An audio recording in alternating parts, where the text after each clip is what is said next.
Hi everybody, my name is Cole and welcome to Mason Woodshop, a one-car garage shop here in London, Ontario, Canada. Let's take a look. So let's start this tour with the obligatory pan of the shop. Now this is a very typical one-car garage with it being 20 feet long and about 12 feet wide. Now this is a shared space, and I use the word shared very loosely as I take up probably about 98% of it, but there are garbage cans, recycling bins, kids' toys, gardening equipment, and bicycles as well. And I'm pretty happy with the overall layout of the shop. I can't quite walk around the table saw with ease, but there's a lot of space between the door to the inside of the house and out here. So overall, pretty happy with the layout, although my interest in woodworking have shifted towards cabinetry, so I am looking to make some changes in the coming months. So starting the handheld tour, we have a clamp rack. So this is where I keep my Bessie clamps. Another F-style clamp, so really nice storage system. Really happy with this, just very simple plywood glued and screwed together. We also have the yard poisons cabinet, so lots of bug stuff in there and some yard chemicals. We've got some other loose clamps and gardening material. Again, lots of gardening stuff in here, garbage cans. We then have the obligatory DW735 planer from DeWalt. Really nice planer. With my move to cabinetry in the last couple of years, I don't use it very much, so it is a tool I'm wondering what to do with, just to save a little bit of space and maybe invest in a few other tools. On the planer cart, we have the Bosch EVSPK or 1617 EVSPK router, so really nice full-size router. I've done a lot of videos incorporating this, as well as a number of jigs that have been used with it. We've got some of the DeWalt storage containers down here, as well as the DeWalt cordless 20 volt sander, and it's okay. It's not great. I am looking to change that up as I use sanders more and more, but it's probably one of the best that you can get for under $100. We also then have some ladders over top of a window that I covered up. Just rather than spending the money to replace the window, just cover it up and put some blinds on the other side actually to make it look nice. We then have a cheapo Craftex dust collector, just a 1 horsepower dust collector, nothing too exciting about this. Same as what you'd get at a Harbor Freight for $100 or so. Then we have a big lumber rack and lots of walnut on here. So walnut, when I was working with hardwood, was my preferred material to use, as well as some maple and some cherry. And we also have this big piece of walnut up here. Nice, big, thick piece, very long. I am scared to do anything with it because I don't want to screw it up, but that was gifted to me from my father, and I think that it was given to him by somebody else as well. Moving underneath that lumber rack, we have more storage, and these are mostly scraps of plywood, of hardwood. It's on this little mobile cart. It does take up a lot of room. I would really like to rethink how I deal with sheet good scraps. And yeah, I don't know what to do, but I'm open to suggestions, so leave those in a comment below. We then move to the junkiest part of the shop, and that is this bookshelf that I had built a couple of years ago. And it has everything just from boxes and cords and siphons. We've got some turning blanks, we got lots of hardware, and we also have these sharps bins. So everybody should have one of these just to put sharps in. Then you can put a lid back on it, tape it up, and dispose of it accordingly. Loose rope, and we've got some pipe clamps in there as well, more hardware, some turning blanks and some bandsaw blanks, and yeah, just lots of junk. Got the nice little Blue Jays flag right there. They've won 2 out of 3 games from the Red Sox right now, so hopefully they can finish the sweep tonight. And we then have this bench that I built, and this has been a game changer for me. Not only does it give me a big surface to put stuff and junk it up, it also gives me a nice place to bring my laptop if I want to do some work and just kind of disconnect and get into my happy place or plan my next woodworking projects. Above this bench, we've got a nice little 32-inch TV. We've got bulletin board where I can pin up all sorts of things. We've got the nice Mason Woodshop logo and pretty good lighting throughout the shop. And I think just to show you, we've got one nice little light there, and then turning around, we've got 3 other lights, and it does light up the shop really well. I haven't run into any sort of lighting issues while working in here.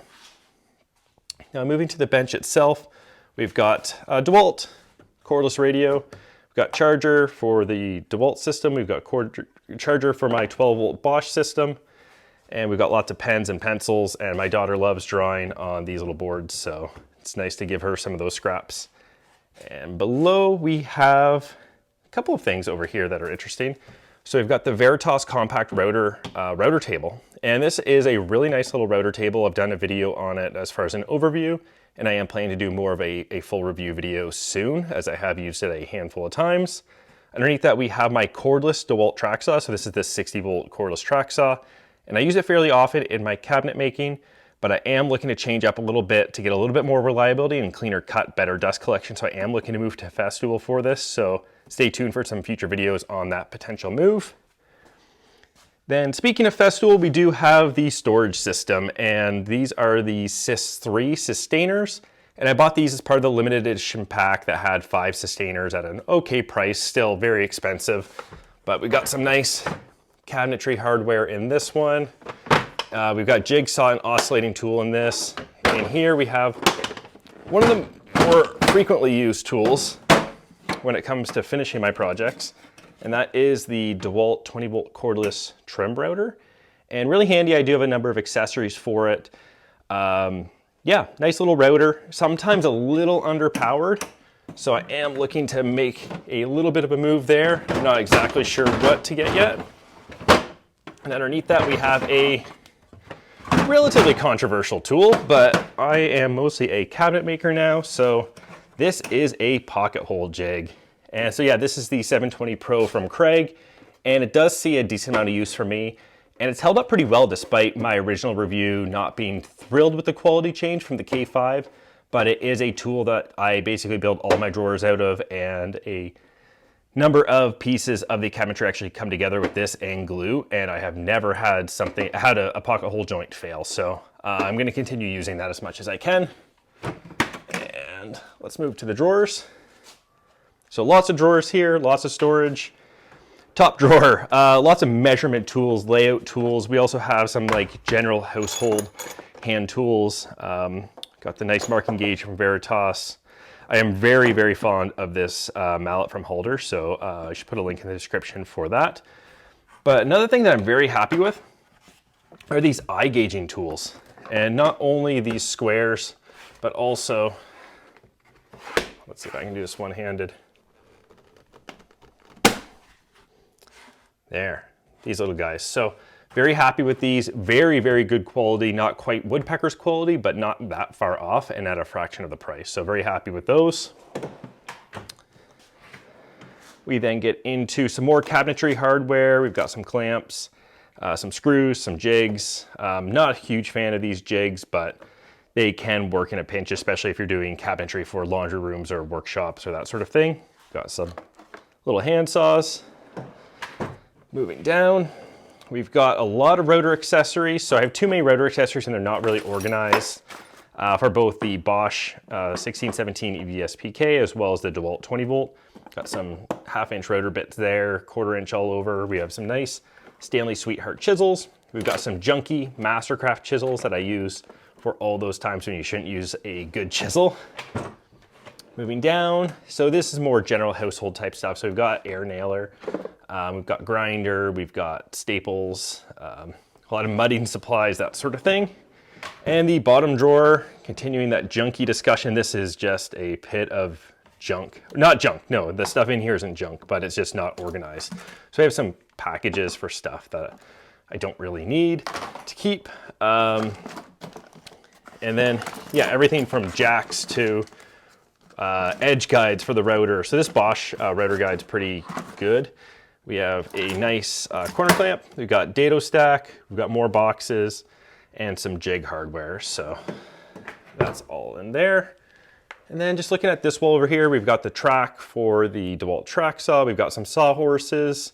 And then we move to the tool wall. And so these are the tools that I like to have out for general use. And again, this is not just a woodworking shop, so I do a lot of general household DIY stuff in here as well. And so lots of screwdrivers, hearing protection down low for my daughter who's 4 years old. She can come in and grab it whenever she wants. We also have my own work tunes and dust mask. Can never have too many pencils. Easy to access drill bits, pliers, a number of bits, and then we get to some of the measuring and cutting. So always have access to knives. Prescription safety glasses, a must for those of us that do wear glasses. As a Canadian, can never have too many hockey pucks. I put these little things on the top and they are great for holding work pieces off of the bench. Lots of tape measures. It's surprising how often I run out with ones within arm's reach, and then I'll usually go and buy a couple more. I have a tape measure basically in every room of the house. We have the tilt box. We've got the digital measure from Bosch, which is great. Got some wrenches. Down below we have some of my DeWalt tools. So we've got some drills, drivers, we've got a flashlight, we've got a reciprocating saw underneath. So again, just kind of some of that general equipment to have around the house. We then have the 10-inch Bosch Glide miter saw, and it's a fine saw. It doesn't take up quite that much room because of the articulating mechanism back here, which is nice, but it is so heavy. It's not super accurate when you pull it out all the way, even though you can basically get almost like the same kind of cuts as you would with a traditional 12-inch saw with it. This sliding mechanism is nice and smooth, but it's not necessarily perfectly accurate. So underneath that, we have some drill bits. So everything from cheapo drill bits to nice brad point bits to long bits. We've got plug cutters, got your Forstner bits, we got hole saw bits, and here we have the Bosch Flexi Click, which I really like for some cabinetry installations. The offset chucks are really quite handy. And yeah, so some nice stuff there. Moving below, so this is all sorts of sanding stuff. So we've got stacks of sandpaper. All my sanding blocks are downstairs in the laundry room workshop that I have. I've got a lot of sanding material, a lot of sandpaper, just knockoff sandpaper for the random orbit sander, but I, again, do want to change that up a little bit. Underneath here, we've got a couple of stationary sanders. So we've got the 12-inch disc sander. I use this probably far too often to keep it down here. So I do want to think of a better way to get that out onto a work surface, because I do like to use it not just for woodworking, but also for some general DIY stuff. We then have the CraftX spindle sander, which I don't use very often. And I think it's a tool that I will offload in the coming months to open up some funds for some other tools. Continuing along, we just have a cheapo 10-inch drill press. It is more than sufficient for my drilling needs. Underneath it, we've got some more storage. We got a socket set. We've got some instruction books in here. Oh, showing off my dress Crocs for you. So fuzzy Crocs for the shop with some Costco socks. Then we got some family bikes and just some general really scrap lumber storage. So we've got some cedar stuff. We got some 2x4s. Got this little folding piece up here of styrofoam, which I use with the track saw. So I can just throw that on the ground, throw the plywood on that, and then go nuts with the track. And then before we finish, let's go to the middle of the shop. Let's first of all take a look at the table saw. And I've been very happy with this table saw overall. It is the Rigid R4512. And I have done a few modifications to it. Well, one notable modification, and that is putting in the Bosch RA1181 router table. It mounts perfectly, so I just have to put one little washer in there to space it perfectly. But the fence does move over it nicely and locks down. So really good space saver for a one-car garage shop. Although again, my move to cabinetry recently, I've not used this in over a year. So I'm wondering what to do with not just the router table, but the table saw as a whole. The table saw is generally fine for what I need it for, but probably overkill for most things. So do I want to move to a portable table saw that I can throw away a little or throw into the corner? More often than not, maybe, we'll see. Got this construction lumber workbench. I built this about 7 years ago and it's held up really well, but it will probably be relegated to the shed at some point in the near future. One of the most used tools in the shop, ironically, is my Festool CT MIDI. And this is one of the ones with Bluetooth. So it is nice to be able to just have access to turn it on with the push of a button. I don't have any other Festool tools right now, but as I add those with Bluetooth on the batteries, it'll be really handy. Underneath, we do have a rigid shop vac for vacuuming up all the spiders and other schmutz that ends up around here, and the Bosch Porter Cable pancake compressor. Thank you for joining me on this tour of my one-car garage shop. It's time to put on the Blue Jays game and have a little nap. See you later.